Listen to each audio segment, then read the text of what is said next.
Les Worlds commencent dans 25 jours, mais avant ça, on a les IMU Masters, les finales des ligues internationales, mais aussi le Solo Queue Challenge. Bonjour tout le monde, c'est Bébert face à vous pour ce nouveau Week LOL, votre dose hebdomadaire d'actualité League of Legends et eSport. Et vous l'aurez compris, cette semaine, on va parler bien évidemment de la fin des ligues internationales et du coup des premières équipes qualifiées aux Worlds, mais également du retour du Solo Queue Challenge pour la 3e édition en France. Et concernant les IMU Masters, bon, j'ai pas trop grand chose à dire en vrai, mais ce sera la semaine prochaine que ça va commencer. On en parlera ce vendredi dans la nouvelle émission, le calendrier format YouTube. Mais j'ai quand même 2-3 petites infos intéressantes sur les ERL, ne vous inquiétez pas. On va commencer en tout cas directement avec les rumeurs de la semaine, et la première concerne une actu mercato, ça faisait longtemps. En effet, il semblerait que SK Gaming ait re-signé leur head coach Owner pour une nouvelle année, ça fait déjà 2 ans qu'il est présent dans la structure, et apparemment l'équipe continue de lui faire confiance, notamment en lui confiant les rênes de la construction du roster pour 2026. En sachant que SK Gaming a fait 3 fois bottom de cette saison, beaucoup de gens se demandaient est-ce qu'ils vont partir, est-ce que Los Ratones va prendre leur place? Apparemment non. Il semblerait donc que Owner, et attention je parle bien de Owner, pas de Owner, le jungle de T1, continue donc l'aventure avec SK Gaming. Par contre pour les joueurs, rien n'est moins sûr, on verra comment ça évolue au cours du mercato. On continue avec les rumeurs, c'était une information de Chip Sports, et justement j'en ai une autre de Chip Sports concernant la LVP, vous vous souvenez,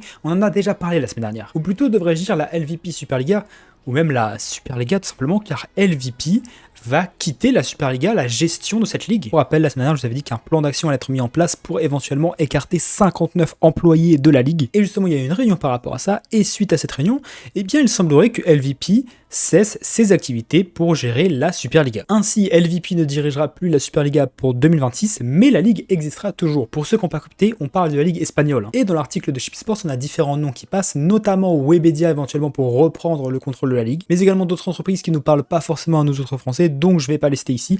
En tout cas, la ligue espagnole va continuer en 2026 et la LVP va continuer à gérer la ligue jusqu'en 2025, donc pour l'Iberian Cup également. Mais attention, ce n'est qu'une rumeur techniquement, même si c'est Chip Sports. Et justement, dernière information sur ces rumeurs, bon, en vrai, c'est un truc officiel qui a été partagé, mais c'est très coopératif et je préfère mettre ça en rumeur pour alimenter un peu cette rubrique, on va dire. C'est une carte interactive partagée par Meiji Dimei, je sais pas si ça se prononce comme ça, je suis désolé, bref. Une personne sur Twitter qui publie parfois des articles sur Chip Sports pour parler de l'actualité financière des équipes sports. Et justement, cette carte coopérative qui a été partagée a pour but de connaître les origines du financement des équipes sports de League of Legends. En tout cas, des plus grosses structures à travers le monde, notamment Vitality, Fnatic, G2 ou Carmen Corp en Europe, mais également d'autres structures par exemple coréennes comme HLE, Genji, T1 ou en Amérique du Nord comme Cloud9, etc. C'est hyper intéressant, franchement bravo à lui et à toutes les personnes qui ont travaillé dessus. Et ça permet surtout de savoir d'où vient l'argent. Est-ce que l'argent qui est utilisé par les équipes e-sports est de l'argent, on va dire, sale ou propre? Par argent sale, j'entends par exemple G2 Sports qui est possédé à 12% par quelqu'un qui finance Israël. Enfin, quelqu'un et un groupe, mais enfin bon, ça veut dire que indirectement, G2 finance Israël, et je suis dégoûté de cette information. Bien évidemment, force à toutes les victimes, que ce soit pour ce conflit israélo-palestinien ou tous les problèmes qu'il y a à travers le monde, toutes les guerres, que ce soit en Ukraine, Russie, au Congo, au Soudan, etc. Force à elle. Et en dehors de ça, du coup, je suis dégoûté que mon équipe finance Israël.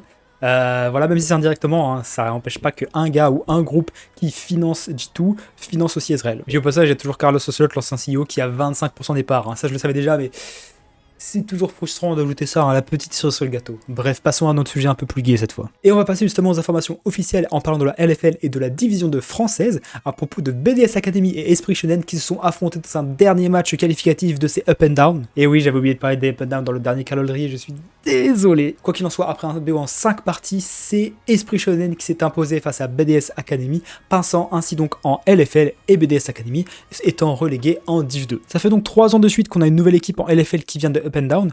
L'année d'avant, on va pas trop en parler parce que c'était vraiment compliqué niveau équipe en LFL avec les soucis financiers, etc. Mais du coup, ça rajoute du dynamisme aux 2 ligues et ça ajoute de l'intérêt aux ligues ouvertes. Et ça, on l'aime bien. Maintenant, on va passer à la LGC Rising, les League Game Changers, avec Blue Otter qui a acquéri le slot de Nexus Reapers, ou plutôt qui a acquéri l'équipe entière. L'équipe Nexus Reapers devient donc Blue Otter, ou plutôt existe maintenant à travers Blue Otter, qui je le rappelle est une équipe nord-américaine affiliée à Team Liquid. Et justement, en parlant de l'Amérique du Nord, j'ai pas mal de petites informations par-ci par-là sur les récompenses de l'année concernant la LTA North, mais également la LTA South. On a le coaching staff de FlyQuest qui a été élu coach du split, donc Nuke Duck et Mitty, bravo à eux. Mais également Fudge qui a reçu la récompense du joueur s'étant le mieux amélioré de Most Improved Player en 2025. Sur la région toujours, du côté de Cloud9, c'est Loki en mid lane qui a reçu du coup la récompense du Rookie de l'année. Et on a également eu les 3 All-Pro Teams de ce split 3, avec Bluepoint en top lane, Inspired en jungle, Quid en mid lane qui vient de 100 Thieves, Massu et Buzio en bot lane. Je vous affiche bien évidemment les autres All-Pro Pro Team à l'écran qui défilent au fur et à mesure. Et du côté de la LTA South, le rookie de l'année c'est le jungle Tattoo qui était chez Furia, qui malheureusement ne sera pas The Worlds, mais qui nous avait pas mal impressionné au MSI. Et du côté de la All Pro Team de la LTA South, on a un joueur de Red Canids en top lane, FNB, et après nous n'avons que des joueurs de Vivo Kid Stars, à savoir en jungle Disamis, en mid lane Mireu, qui était chez Gentlemates à l'époque, Morteus en bot lane, et en support un joueur polonais donc européen, Trimby. Vous sentez cette odeur, hein, ça sent la fin de la saison, donc ça veut dire que ça sent également les Worlds, et justement on connaît presque toutes les équipes qualifiées aux Worlds à présent. On aura donc encore 4 équipes avec Genji, T1, HLE et Katie Rollsters. En Chine actuellement on n'a que Bilibili Gaming de qualifiés. Du côté de la LCP on a CFO, PSG Talon et également Team Secret Wales, qui pour rappel résulte de la fusion de Team Secret et Team Wales qu'on avait déjà vu aux Worlds il y a 2 ans il me semble. En LTA on a donc FlyQuest au nord et Vivo Kid Stars au sud, il reste donc une équipe. Et en Europe pour l'instant on a G2 Esports et Madcoy qui sont qualifiés. Au total il reste donc 4 équipes qui doivent encore se qualifier, dans LPL, une en Europe et une en LTA. Pour continuer sur les Worlds, on a eu des informations sur les tickets, notamment les dates de sortie des tickets, quand est-ce qu'on peut en acheter et justement combien ça coûte. Je vous mets à l'écran le tweet qui résume tout de la part de Chip Esports, merci à eux. Vous savez que je dis merci en mode ils l'auraient fait pour moi, mais non, ils l'ont fait pour tout le monde bien sûr, mais merci quand même. Et dernière information concernant les Worlds, et pas des moindres, un gros banger qui a été lâché juste avant que je commence à tourner cette vidéo. Et au moment où je tourne cette vidéo, on est vendredi, donc la veille de la sortie à 15h11, la coupe de l'invocateur, le trophée originel des Worlds fait son grand retour dans une version amélioré qui plus est, avec le socle qui est un petit peu changé, beaucoup plus beau, et également avec les logos des différents postes qui sont posés dessus. Pour ceux qui ne le savent pas, il avait été modifié anciennement suite à un partenariat avec Tiffany & Co, une entreprise américaine de joaillerie et d'art de table. Franchement, ça fait grave plaisir de le voir de retour. À mes yeux, c'est le meilleur trophée e-sports qui existe de tous les temps. Je sais même pas si ça veut dire quelque chose qui existe de tous les temps, mais en tout cas, c'est juste un trophée incroyable. Franchement, ce trophée, il rajoute encore plus de prestige aux Worlds et ça me hype encore plus pour cette année. Même si bien évidemment, comme d'habitude, l'Europe ne va rien faire. Mais bon, on peut pas vraiment faire pire que les autres années. Et petit bonus, on a eu des news entre temps pendant le montage sur la cérémonie d'ouverture de la finale des Worlds, mais également sur l'hymne des Worlds 2025. On aura donc la chanteuse de Legends Never Die qui sera présente pendant la cérémonie d'ouverture, mais également la chanteuse de l'hymne d'ouverture de la saison, Bite Marks. Et du coup, l'hymne des Worlds 2025 sera chanté par GEM ou Gem, une chanteuse très connue en Chine. Pour plus d'informations, je vous mets en description la vidéo qui annonce l'arrivée des 15 ans des Worlds de League of Legends. Bref, continuons avec la dernière information officielle qui concerne le Solo Queue Challenge, donc la 3e saison on va dire, qui est toujours organisée par Tréton mais qui cette année sera composée de 5 équipes. Splinter, Wax, Tréton, Kameto et Adam seront donc les 5 capitaines. À la fin de ce Solo Queue Challenge, on aura 10 000 € de récompense pour le meilleur joueur, donc le joueur avec le plus de LP, et ensuite 10 000 € répartis entre les 5 équipes. On aura environ 46 joueurs/joueuses, car cette année par exemple nous avons Colombe, la supporte de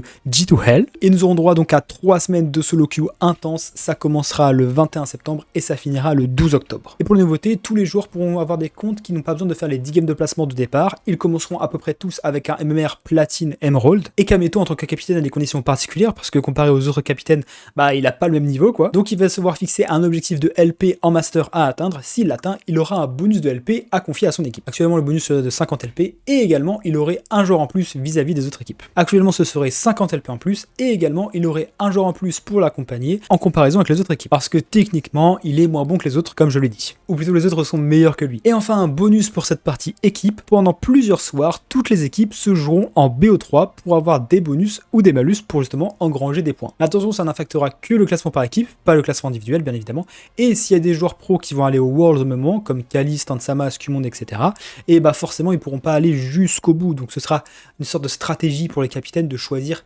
qui est-ce qu'ils vont avoir dans leur équipe. Enfin bref, ça fait un bon départ avant les Worlds parce que ça se terminera 2 jours avant. Et pour la dernière partie de cette vidéo, je vais rajouter une petite rubrique, on va dire, en plus des rumeurs et des officialisations. Je vais vous envoyer à partir de maintenant des infos en vrac. J'avais déjà essayé de faire ça à l'époque, mais j'avais pas forcément gardé, c'était un peu dissipé sans trop que j'y pense. Mais maintenant j'ai envie de ramener ça, ce sera juste des infos que je vous lâche comme ça. Il y aura toujours les sources en description. Il n'y aura pas forcément d'images pour illustrer, c'est juste pour me faire gagner du temps et pour les petites infos un peu cool, mais qui vont pas non plus changer grand chose. Bon, cette semaine j'en ai qu'une, mais je vous la partage quand même, c'est à propos du broadcast de LEC pour les finales. On a encore une fois appris juste avant que je tourne cette vidéo que Kameto serait sur place, mais également que le broadcast sur place, pour ceux qui seront présents, sera espagnol. Je sais pas si c'était habituel que ce soit espagnol quand il y avait des événements en Espagne, sauf peut-être cette année pour le roadshow. En tout cas, ça fait comme la France où quand il y a un événement en France, c'est diffusé en français sur la scène officielle, et vu que la fanbase espagnole est relativement similaire, je vois pas pourquoi on ferait pas ça aussi en Espagne. Bref, quoi qu'il en soit, c'est tout pour ce Week LOL numéro 32, et ce deuxième Week LOL de la saison 2025, si vous avez bien suivi. Ce vendredi, on aura bien évidemment, comme je l'ai dit au au début, le calendrier, le second calendrier format YouTube, et on parlera des EMEA Masters, qui commence, je le rappelle, la semaine prochaine, mais on en parlera en temps voulu. Quoi qu'il en soit, je vous remercie d'avoir regardé cette vidéo.